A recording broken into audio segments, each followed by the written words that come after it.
How's it going, everybody? I hope you're having an excellent day. Today I'm going to show you how you can get 32,000 very easily. I did it 3 times this last raid weekend, so I'm going to show you a variety of different ways on how to do it. I'm going to try and release the videos also all in a row so it can help you out when trying to learn and how to get this many points. So first we're going to take a look at some Balloon Lagoons. This is the second attack on a Balloon Lagoon. A lot of times the first attack is pretty hard for the troops that you invest in it. You won't be getting too many points, but a lot of times the second attack on a Balloon Lagoon is worth a good amount of points. Ideally, you're going to be looking to hit bases worth at least 5,000 capital peak gold, ideally up to 5,500 or 6,000. That should help you get pretty close to 32,000 even if you fail.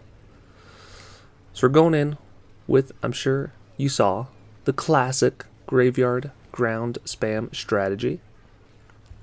It is still super strong versus weak bases, so I highly encourage you to use it and benefit from it.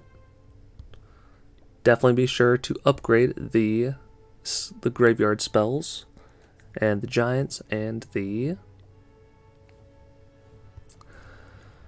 rams. They're all very strong.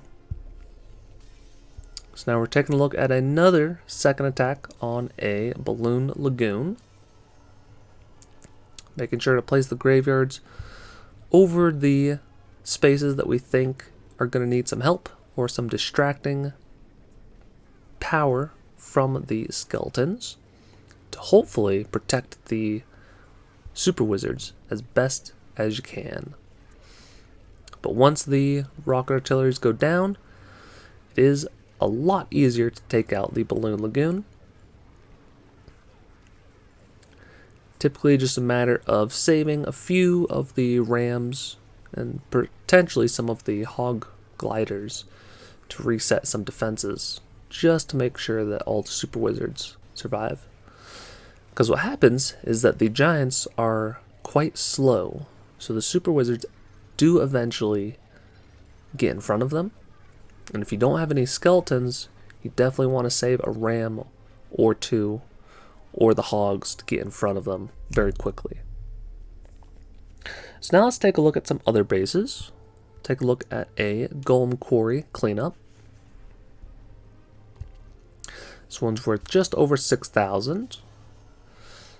And we're just making sure to place the graveyard spells over the high value splash targeting defenses, because we want the skeletons ideally to take them out, or at least do a lot of damage to them. Or at the very least, if the graveyard spells are in range of the other defenses, they will all start to target those instead of your troops that you are deploying. So we finished off the right hand side. So now it's just a matter of swarming the left hand side. Typically I like to drop in sort of one ram every half second, every 1 second.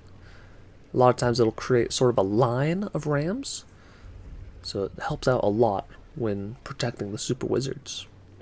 As you can see, we've got most of them still alive. Lost one on the bottom side. Top side, they barely were out of range of the rocket artillery hit.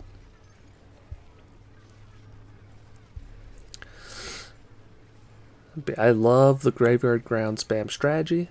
Has served me quite well in all of the raid weekends so far since they came out with the Skeleton Park District.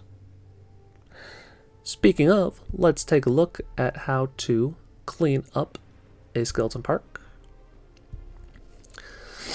Cleaning up a Skeleton Park is pretty easy in my opinion if the first attack doesn't go that well.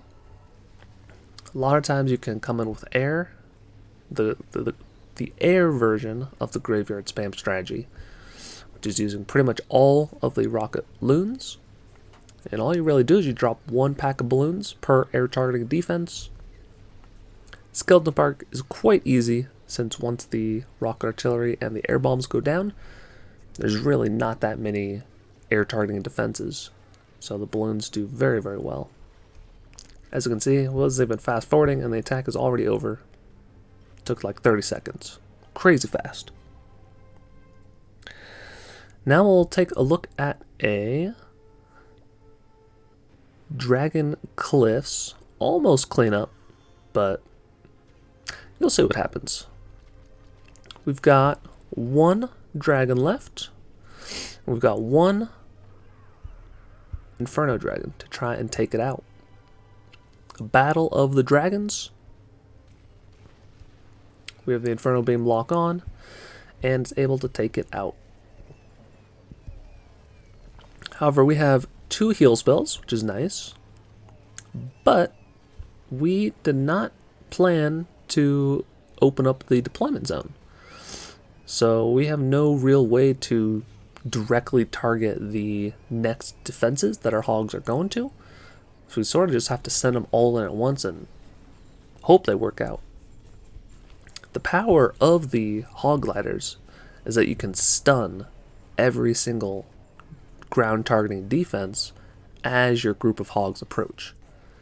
So that pretty much, depending on how many hogs you drop, that's 1 less defense per pack. So you have a stun effect going on for almost the full duration. So then your big group of hogs take out the defenses as the other defenses are stunned. So didn't quite get as many points as I was hoping for, but that's alright. Sometimes you have to adapt, and sometimes you don't get as many points. Just really, that's all there is to it. And lastly, we are cleaning up a Capital Peak. Again, there are no splash targeting air defenses, so we're just sending in 1 pack of balloons per defense, sometimes 2 if there's a Tesla. But just like that, all of the defenses are gone, and we're just cleaning up the base. So you can very easily get 32,000 points if you find bases that have at least 5,000 points left and you're able to clean them up. You want to spend some time and plan and think where the troops are going to get deployed. But hopefully this video is helpful. Hopefully you can get over 30,000. I'm rooting for all of you guys. I know you can do it.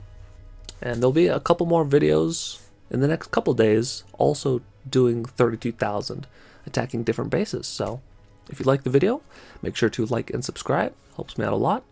And until next time, take care.